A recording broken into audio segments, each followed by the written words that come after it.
So వాస్తవ సంఖ్యలో మనము అభ్యాసం 1.1 నేర్చుకుందాం.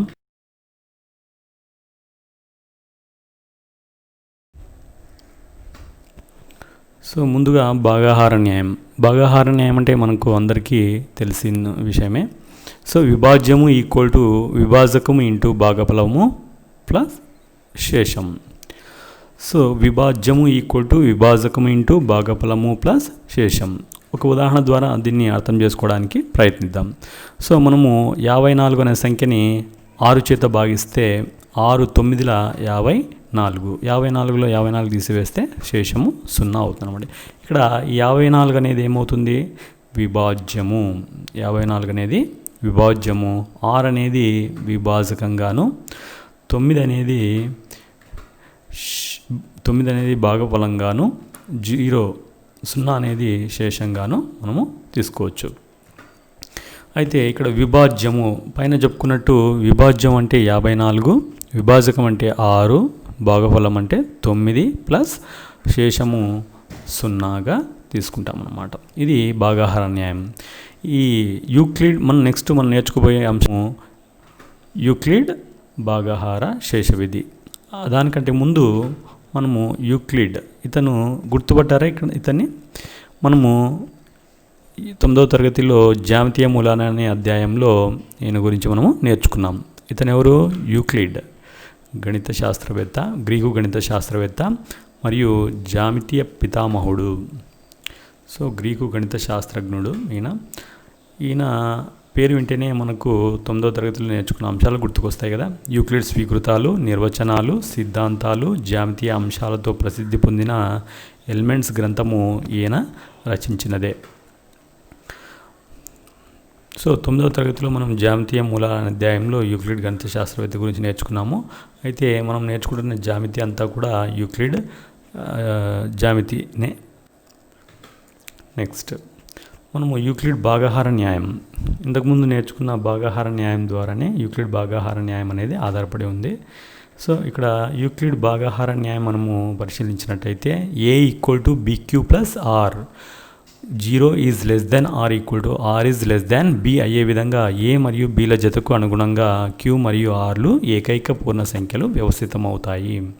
ఇక్కడ A అంటే విభాజ్యము, B అంటే విభాజకము, Q అంటే కోషెంట్ భాగఫలము, ప్లస్ R అంటే శేషము. మరి శేషం అనేది ఎట్లా ఉండాలా? 0కు సమానమవుతూ లేదా 0 కంటే ఎక్కువ ఉండాలా? B కంటే అంటే విభాజకం కంటే తక్కువ ఉండాలా? దీన్ని ఒక ఉదాహరణ ద్వారా మనము పరిశీలిద్దాం. సో దీన్ని ఒక ఉదాహరణ ద్వారా చూసినట్టయితే మనము ఇక్కడ ఇంతకుముందు తీసుకున్న ఉదాహరణ తీసుకుందాము. 54. సో 54ని మనము 6 చేత భాగించామనుకో, 6 9ల 54. 54లో 54 తీసివేస్తే శేషము 0. సో ఇక్కడ 6 విలువ ఉపయోగపడుతుంది. మనం ఇక్కడ ఉదాహరణ చూసినట్టయితే ఏదైనా ఒక పూర్ణ సంఖ్య అయితే, Q ఏదైనా ఒక పూర్ణ సంఖ్య అయినప్పుడు ప్రతి ధనసరి పూర్ణ సంఖ్య 2Q రూపంలో మరియు ప్రతి ధనబేసి పూర్ణ సంఖ్య 2Q + 1 రూపంలో ఉంటుందని చూపండి అన్నాడు. ఇక్కడ A అనేది ఒక ధన పూర్ణ సంఖ్యగా తీసుకుంటే B ఎంత? 2 అవుతుంది. ఎందుకు? ప్రతి ధన పూర్ణ సంఖ్య 2Q రూపంలో కాబట్టి 2 అనేది ఇక్కడ Bగా తీసుకున్నాము. So Euclid భాగాహార. నెక్స్ట్ ఉదాహరణ 2. సో ఇక్కడ ఉదాహరణ మనము 2 తీసుకుంటే, ఉదాహరణ 2, Q ఏదైనా ఒక పూర్ణ సంఖ్య అయితే ప్రతి ధనబేసి సంఖ్య 4Q + 1 లేదా 4Q + 3 రూపంలో ఉంటుంది. సో ఇక్కడ ఏదైనా ఒక ధనబేసి పూర్ణ సంఖ్య అనుకుంటే భాగాహార శేష విధి ప్రకారము A మరియు B విలువ ఎంత? 4 అనుకుంటే అప్పుడు శేషం ఏమవుతుంది? 0 ≤ R 4. అంటే 0 కంటే ఎక్కువ, 4 కంటే తక్కువ కాబట్టి 0కు సమానం అవుతూ 0 కంటే ఎక్కువ. సో 0, 1, 2 మరియు 3 అవుతాయి అన్నమాట శేషం విలువలు. సో వాటి ఆధారంగా మనం A యొక్క విలువలు రాసినట్టయితే అప్పుడు ఏమవుతుంది? A = BQ + ఆర్ కాబట్టి బి అంటే ఎంత ఇక్కడ 4 తీసుకున్నాం, క్యూ ప్లస్ 0 అయినప్పుడు ఏమవుతుంది 4Q అవుతుంది. అట్లనే శేషం విలువ 1 తీసుకున్నప్పుడు 4Q ప్లస్ 1 అవుతుంది. ఆ శేషం విలువ 2 తీసుకున్నప్పుడు 4Q ప్లస్ 2 అవుతుంది. శేషం 3 తీసుకుంటే 4Q ప్లస్ 3 అవుతాయన్నమాట. సో ఇక్కడ 4Q మరియు 4Q ప్లస్ 2 ఈ రెండు కూడా రెండుచే నిశేషంగా భాగింపబడతాయి కాబట్టి ఇవి బేస్ సంఖ్యలు కాదు ఇవి. సో అందువల్ల బేస్ సంఖ్య యొక్క రూపం ఏ విధంగా ఉంటుందంటే ఇవి రెండు తొలగిస్తే మనకు అభ్యాసం 1.1లోకి వెళ్ళిపోతే మనము మొదటి ప్రశ్న యూక్లిడ్ భాగాహార శేష విధి ఆధారంగా క్రింది జతల గసాబాను కనుక్కోండి అన్నాను అనమాట. సో గసాబాను అంటే గరిష్ట సామాన్య భాజకం. సో గసాబాను కనుక్కోవడానికి మనం ఏ పద్ధతి ఉపయోగిస్తాము? యూక్లిడ్ భాగాహార శేష విధి ఆధారంగా మనము రెండు సంఖ్యల యొక్క గసాబాను కనుక్కుంటాం అనమాట. సో ఇక్కడ మొదటి చూద్దాం. సో 900 మరియు 270. సో యూక్లిడ్ భాగాహార న్యాయం ఏమేమో చెప్తుంది? A = BQ + R. So 0 is less than R is less than B. So ఇక్కడ పెద్ద సంఖ్య విభాజ్యము అనుకుంటే ఏకు బదులుగా మనము 900 తీసుకుంటాము. బి విభాజకానికి బదులుగా 270 తీసుకుంటే అంటే 900 కావాలంటే 270ని దగ్గరగా ఎంత దాకా గుణించాలి అంటే 270 × 3. సో 270ని మనం 3తో గుణిస్తే ఇంకా ఎంత మిగులుతుంది? 90 మిగులుతుంది అనమాట. మరి ఇక్కడ 270ని ఏం చేస్తాము? విభాజ్యంగా తీసుకుంటాము. అంటే 270 రావాలంటే 90 అంటే శేషంను ఇక్కడ విభాజకంగా తీసుకుంటారు. సో 90 × 3 93ల 270 శేషం 0 వచ్చింది కాబట్టి ఈ ప్రక్రియ మనము ఇక్కడికి స్టాప్ చేస్తాం. సో శేషం 0 వచ్చేంత వరకు ఈ యూక్లిడ్ భాగాహార శేష విధి ఆధారంగా మనము చేసుకుంటూ పోవచ్చు. సో కాబట్టి 900 మరియు 270ల గసాబా ఏమవుతుంది? 90 అవుతుంది. అదేవిధంగా రెండవ ప్రశ్న 196 మరియు 38,220. సో యూక్లిడ్ భాగాహార న్యాయం ప్రకారం A = BQ + R. ఇక్కడ 38,220ని మనము విభాజ్యంగా భావిస్తే 196ను మనం విభాజకంగా తీసుకోవాల్సి అంటే 196ని ఏ సంఖ్యతో గుణిస్తే 38,220 వస్తుంది అనేది మనము గుణించి చూసుకుంటే 195 కాబట్టి సో 196ని 190తో గుణిస్తే మనకు 38,220 వస్తూ శేషము 0 వస్తుంది అన్నమాట. సో కాబట్టి ఈ రెండు సంఖ్యలు ఇచ్చిన రెండు సంఖ్యలు ఏవి? 190 మరియు 38,220 గసాబా. సో మనకు 196 అవుతుంది. మూడవది 1651 మరియు 2032. సో యూక్లిడ్ భాగాహార న్యాయం ప్రకారం వీటి గసాబా కనుక్కోవాలంటే మనకు A = BQ + R. సో ఇక్కడ 2032 పెద్ద సంఖ్య కాబట్టి దాన్ని విభాజ్యంగా రాసుకుంటే 2032 1651ని విభాజకంగా తీసుకుంటే 1651ని ఒక్కసారి గుణిస్తే మనకు 2032 దగ్గరగా ఉంటుంది కాబట్టి ఒకసారికే పోతుంది అది. సో ఒకసారి గుణిస్తే మిగిలిన శేషం ఎంత? 381. ఇప్పుడు ఈ 1651ని మనము విభాజ్యంగా తీసుకుని ఆ శేషం 381ని విభాజకంగా తీసుకుంటే 381ని ఎంతతో ఏ అంకెతో గుణిస్తే 1651కి దగ్గరగా వస్తుంది అంటే చూసుకోవాలి. సో అప్పుడు 4 చేత కాబట్టి 4తో గుణిస్తే మిగిలిన శేషము 127. మరి ఇక్కడ 381ని విభాజ్యంగా తీసుకుంటాము. 127ని విభాజకంగా తీసుకుంటే 127ని ఏ అంకెతో గుణిస్తే 381 వస్తుందంటే 3 కాబట్టి 3తో గుణిస్తే మనకు శేషము 0 వచ్చింది కాబట్టి ఈ ప్రక్రియ ఇంతటితో ఆపేస్తామన్నమాట. సో కాబట్టి ఇచ్చిన రెండు సంఖ్యల యొక్క గసాబా 127 అవుతుంది. సో విద్యార్థులు ఇవి చేయండి. ఈ పటంలో చూపిన ఈ 4 ప్రశ్నలు సొంతంగా చేయడానికి ప్రయత్నించండి.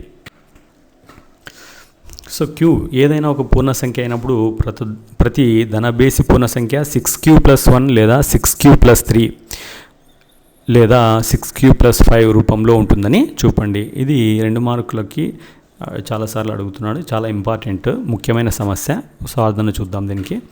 సో ఇక్కడ ఏదైనా ఒక పూర్ణ సంఖ్య అనుకుంటే ఏదైనా ఒక ధనబేసి పూర్ణ సంఖ్య అనుకుంటే యూక్లిడ్ భాగాహార న్యాయం ప్రకారం A = BQ + R.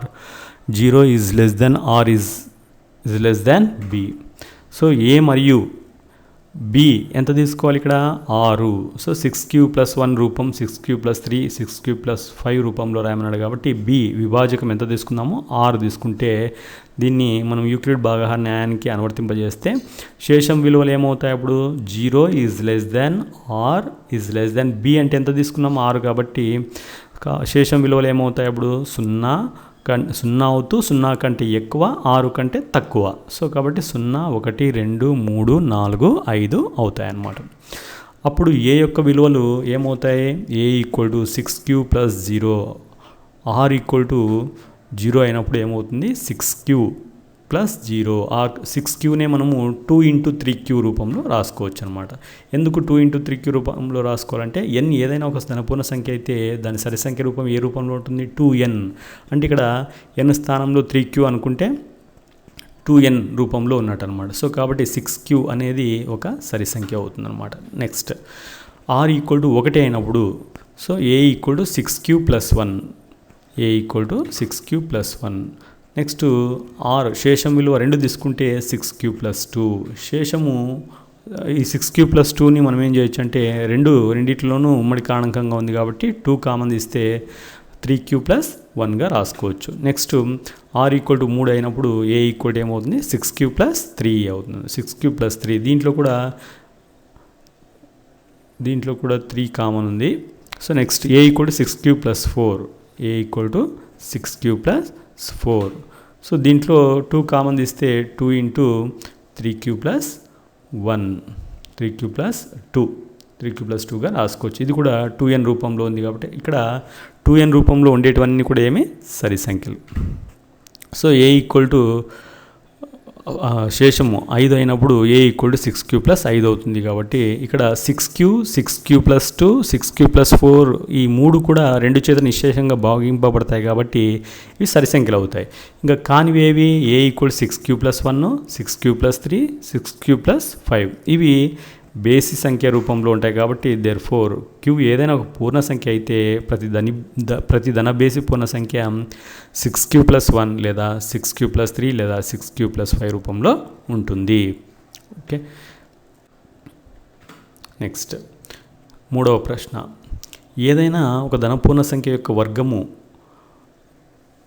3p లేదా 3p+1 రూపంలో ఉంటుందని యూక్లిడ్ భాగాహార శేష విధి ఆధారంగా చూపండి అన్నాడు. సో దీనికి సాధారణ మనము చూసినట్టయితే సో ఏదైనా ఒక ధనపూర్ణ సంఖ్య మరియు b = 3 అనుకుంటే యూక్లిడ్ భాగాహార న్యాయం ప్రకారము a = b స్థానంలో ఏం రాసుకుంటారు 3 రాసుకుంటారు. సో 3q+r ఇక్కడ శేషం విలువలు ఏమవుతాయి 0 r 3 అంటే శేషం r యొక్క విలువలు ఏమైంటాయి 0 అవుతూ 0 కంటే ఎక్కువ 3 కంటే తక్కువ ఏవి 0 1 2 అవుతాయన్నమాట.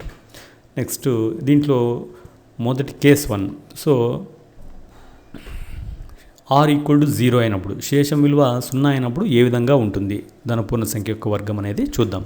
సో a = 3q అవుతుంది. ఎందుకు r విలువ 0 కాబట్టి a = 3q అవుతుంది. ఇరువైపులా మనము వర్గం చేయగా ఎందుకు వర్గం చేయాలంటే మనకు ప్రశ్నలు అడిగాడు ఏదైనా ఒక ధనపూర్ణ సంఖ్య యొక్క వర్గము 3p లేదా 3p+1 రూపంలో ఉంటుందని చూపమన్నాడు కాబట్టి మనము a = 3qను వర్గం చేస్తే a² = 3q². సో a² = 3q²ని 2 సార్లు 3q చేతనే గుణిస్తే 3q × 3q 9q². ఇక్కడ a² = 9ని 3 × 3q² రూపంలో రాసుకోవచ్చు అనమాట. సో ఇక్కడ 3q² అనేది ఏమవుతుంది ఒక pగా రాసుకుంటే p ఒక పూర్ణ సంఖ్యగా భావించవచ్చు అనమాట. సో r = శేషం 0 అయినప్పుడు ఏదైనా ఒక ధనపూర్ణ సంఖ్య యొక్క వర్గము ఏ విధంగా ఉంది 3p రూపంలో ఉందని చెప్తామన్నమాట. అట్లనే కేస్ 2 అంటే శేషము 1 అయినప్పుడు a = 3q+1 ఇక్కడ r స్థానంలో ఏం రాసుకోవాలా 1 రాసుకుంటాం అన్నమాట. సో ఇరువైపులా మనము వర్గం చేస్తే అప్పుడు a² = 3q+1 whole square. So a² = 3q+1 whole స్క్వేర్ని మనము a + b హోల్ స్క్వేర్ ఆధారంగా దాన్ని వర్గీకరిస్తే రాసుకుంటే 3qa² అంటే 9q² ప్లస్ 2ab 2 × a అంటే ఇక్కడ 3q b అంటే 1 2 3q 6q + 1² అంటే 1గా రాసుకోవచ్చు అనమాట. Next A square equal to ఈ రెండింటిలో మొదటి రెండు పదాల్లో 3 కామన్ ఉంది కాబట్టి 3 కామన్ తీస్తే 3 కామన్ తీస్తే 3q స్క్వేర్ ప్లస్ 2q, ఇంకా మిగిలింది మూడవ పదము +1 అట్లనే యాజ్ ఇట్ ఈస్గా రాసుకుంటాం. ఇక్కడ బ్రాకెట్లో ఉన్న 3q స్క్వేర్ ప్లస్ 2qని pగా ఒక పూర్ణ సంఖ్యగా భావిస్తే 3p + 1 రూపంలో రాసుకోవచ్చు. అంటే శేషం 1 అయినప్పుడు దాని యొక్క వర్గము ఏ రూపంలో ఉంది, 3p + 1 రూపంలో ఉంది అనమాట. నెక్స్ట్ కేస్ 3 చూసినట్టయితే మనం శేషము r = 2 అయినప్పుడు ఏ విధంగా రాయొచ్చు, a = 3q + 2. సో మనం ఇరువైపులా వర్గం చేస్తే a² = 3q + 2 whole square. So దీన్ని a + b హోల్ స్క్వేర్ రూపంలో ఉంది కాబట్టి ఆ రూపంలో విస్తరిస్తే a² అంటే ఇక్కడ 9q² + 2ab అంటే 2 × 3q × 2, దాన్ని సింప్లిఫై చేస్తే 12q వస్తుంది. b² అంటే 4గా రాసుకోవచ్చు.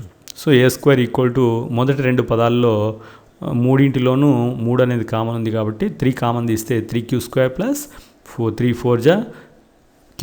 సో 4q ప్లస్ 4ని 3 + 1గా రాసుకుంటే 3 కామన్ తీస్తే 1 ఉంటుంది. ఇంకా మిగిలిన ఒకటిని పక్కన రాసుకుంటాం +1. సో ఇక్కడ బ్రాకెట్లో ఉన్న 3q² + 4q + 1ను pగా రాసుకుంటే 3p + 1 రూపంలోకి వస్తుంది అనమాట. అంటే ఇక్కడ 3q² + 4q + 1 అనేది ఒక పూర్ణ సంఖ్యగా భావించాలి. సో అప్పుడు అది 3p + 1గా రాసుకోవచ్చు. అంటే శేషము 2 అయినప్పుడు కూడా దాని యొక్క వర్గము ఏ విధంగా ఉంటుంది, 3p + 1 రూపంలో ఉంటుంది. కాబట్టి ఏదైనా ఒక ధనపూర్ణ సంఖ్య యొక్క వర్గము మనము 3p లేదా 3p + 1 రూపంలో ఉంటుందని చెప్పవచ్చు అన్నమాట. సో నెక్స్ట్ 4వ ప్రశ్న, ఏదైనా ఒక ధనపూర్ణ సంఖ్య యొక్క ఘనము 9m లేదా 9m + 1 లేదా 9m + 8 రూపంలో ఉంటుందని చూపండి. ఇంతకుముందు 3వ ప్రశ్నలో సాధన మాదిరిగానే ఇది కూడా ఉంటుంది, ఒకసారి పరిశీలిద్దాం. సో ఏదైనా ఒక ధనపూర్ణ సంఖ్య మరియు b = 3 అనుకుంటే అప్పుడు యూక్లిడ్ భాగాహార న్యాయం ప్రకారము a = 3q + r. ఇక్కడ శేషం ఏమవుతుంది, 0 is less than b అంటే ఏమనుకున్నాం, విభాజకము 3 అనుకున్నాం కాబట్టి సో 3గా రాసుకుంటాం. అప్పుడు శేషం యొక్క విలువలు ఏ విధంగా ఉండాలి, 0కు సమానమవుతూ 0 కంటే ఎక్కువ, విభాజకము 3 కంటే తక్కువ, అంటే 0 1 2 అవుతాయి అన్నమాట. కాబట్టి శేషం యొక్క విలువలు 0 1 2. Next case 1. సో శేషము r = 0 అయినప్పుడు a = ఏమవుతుంది, 3q. ఎందుకు, r విలువ 0 కాబట్టి 3q + 0 3qనే. సో ఇరువైపులా మనం ఏం చేయాలి, ఇప్పుడు ఘనము చేయాలి. ఘనం అంటే cubed. So a³ = 3q whole cubed. So a³ = 3qని 3 సార్లు 3q చేతనే గుణిస్తే 27q క్యూబ్డ్గా రాసుకోవచ్చు. దీన్ని 27ని 9 × 3 క్యూబ్డ్గా రాసుకుంటే సో ఇక్కడ 3q క్యూబ్డ్ని మనము m ఒక పూర్ణ సంఖ్యగా భావిస్తే 9m రూపంలో ఉంటుందన్నమాట. సో కాబట్టి ఏదైనా ఒక ధనపూర్ణ సంఖ్య యొక్క ఘనము కూడా 9m రూపంలో ఉంటుందని చెప్పవచ్చు. Next case 2.